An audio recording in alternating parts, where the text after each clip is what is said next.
अलग भाई, जब अपने पशु गाभिन होती है तो उसकी देख रेख करना बहुत आवश्यक होता है। उसको बहुत सावधानी से देख रेख करनी पड़ती है। जैसे कि जो गाय गाभिन हो गई है तो सबसे पहले जो हमसे गलती होती है कि हम लोग केवल अनुमान लगा लेते हैं कि मेरी गाय गाभिन हो चुकी है। इसके लिए सर्वप्रथम आपको पहल करनी है, जब एआई करवाएं या कोई भी साढ़ से ही गाभिन करवाएं तो 3 महीना पर मतलब 90 दिन के बाद उसको किसी पशु चिकित्सक को बुला कर उसका चेक करवा लें कि सही में गाभिन है कि नहीं। वो निश्चिंत होने के बाद समझें कि आपकी गाय गाभिन हो चुकी है। तब जाके नॉर्मल शेड्यूल में इसको चलाते रहें, जितना दूध दे रही है उसके अनुसार इसको दाना देते रहना है। और 7वां महीना, जब 7वें महीने की गाभिन हो जाए तब इस पे स्पेशल प्रिकॉशन सावधानी बरतने की आवश्यकता होती है। मुख्य रूप से गर्भवत पशु के गर्भ का विकास 6 से 7 माह के दौरान तीव्र गति से होता है, इसलिए उस पर विशेष ध्यान देने की जरूरत होती है। गर्भवत पशु को चराने के लिए अधिक दूर तक नहीं ले जाना चाहिए और उबड़ खाबड़ रास्तों पर नहीं घुमाना चाहिए। उठने बैठने के लिए पर्याप्त स्थान देने की जरूरत होती है। पशु जहां बंधा हो उसके पीछे के हिस्से का फर्श आगे से कुछ ऊंचा उठा होना चाहिए। लेकिन फिर भी मतलब कि उसके पहले भी 1-2 महीना पहले से भी कम से कम उसके घर के ध्यान रखना पड़ेगा। उसके लिए स्पेशल प्रिकॉशन रखने की आवश्यकता पड़ती है कि उसका घर जो हो वो स्लिपरी नहीं हो, मतलब जो सतह है वो फिसलने वाली नहीं हो। गाभिन पशु के लिए बहुत बड़ी दिक्कत करती है।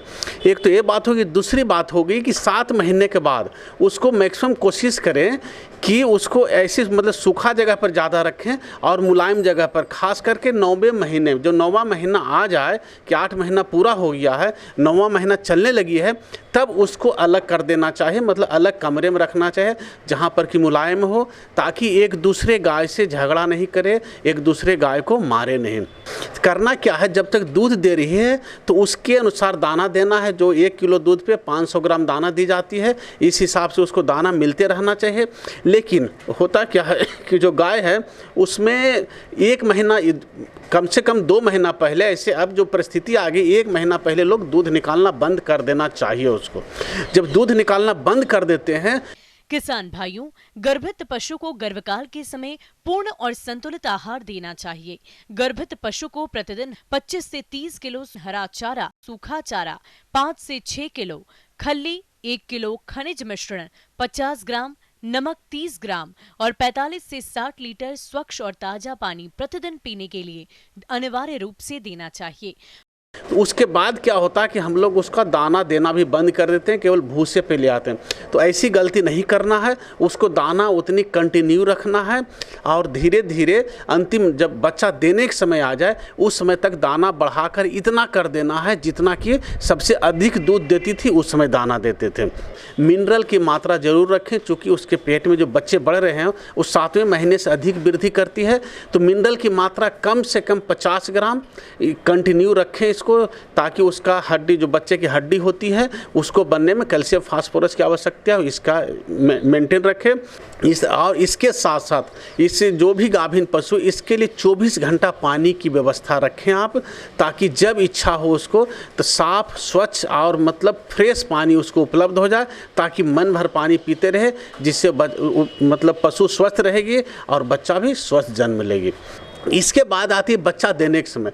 यदि आपको मतलब कुछ लक्षण ऐसे दिखें कि अडर बहुत अच्छी ग्रोथ कर गई है तो अब बच्चा 1-2 दिन में देगी, तब उसमें सावधानी बरतने की आवश्यकता है कि उसमें 24 घंटा आपको ड्यूटी वहां पर देनी पड़ेगी। पशु को अगर बयाने में कोई परेशानी आए तो नजदीकी पशु चिकित्सक से तुरंत संपर्क करें। बयाने के आधे घंटे के भीतर नवजात बच्चे को खिस अवश्य पिलाएं। प्रसव के बाद ही गाय भैंस को 2 से 3 बार काढ़ा, जिसमें अलसी 200 ग्राम, अजवाइन 100 ग्राम, सौंठ 50 ग्राम को 5 लीटर पानी में अच्छी तरह पकाकर उसमें 1 किलो गुड़ मिलाकर पिलाएं। ये काढ़ा पशु के स्वास्थ्य के लिए बेहद लाभदायक होता है। यदि पशु प्रसव के 12 घंटे के अंदर जीर नहीं गिराता तो आपको नजदीकी पशु चिकित्सक से संपर्क करना चाहिए। तब आपको समस्या नहीं होगी। यदि छोड़ देते हैं तो अगली बार बहुत ज़्यादा समस्या होती है।